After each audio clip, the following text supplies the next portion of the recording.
ఈరోజు మనము 2026వ సంవత్సరం మే నెల 1వ తేదీ నుంచి 10వ తేదీ వరకు మకర రాశిలో జన్మించిన వారి యొక్క గ్రహస్థితులు మరియు రాశి ఫలితాలు ఏ విధంగా ఉన్నాయి, రోజువారీ ఫలితాలు ఎలా ఉంటాయి, ఎటువంటి పరిహారాలు చేసుకోవాలి మొదలైనటువంటి అన్ని విషయాలు తెలుసుకుందాం.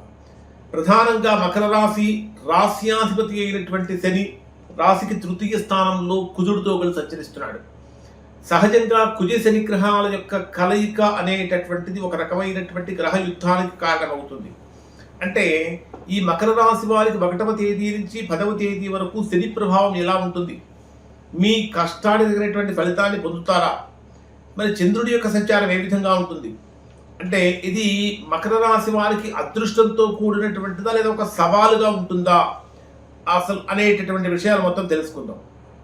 ఇక్కడ మకర రాశి వారిని కనుక పరిశీలించినట్లయితే ప్రధానంగా రాశ్యాధిపతి అయినటువంటి శని రాశికి తృతీయ స్థానంలో సంచరిస్తున్నప్పుడు పబ్లిక్ రిలేషన్స్ బ్రహ్మాండంగా చాలా చక్కగా అనుకూలంగా మెయింటైన్ చేస్తారు.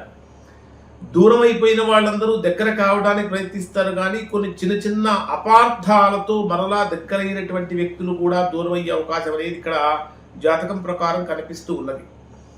అలానే మకర రాశికి తృతీయ స్థానంలో మీ మకర రాశికి లాభస్థానాధిపతి అయినటువంటి కుజుడు తృతీయ స్థానంలో సంచరిస్తున్నటువంటి కారణం చేత ఇది మీకు మిత్ర బలం పెరుగుతుంది, సోదర బలము పెరుగుతుంది, తల్లి తరపు బంధువుల నుంచి బ్రహ్మాండమైనటువంటి అనుకూలత కూడా హాయిగా పెరుగుతుంది అని చెప్పాలి.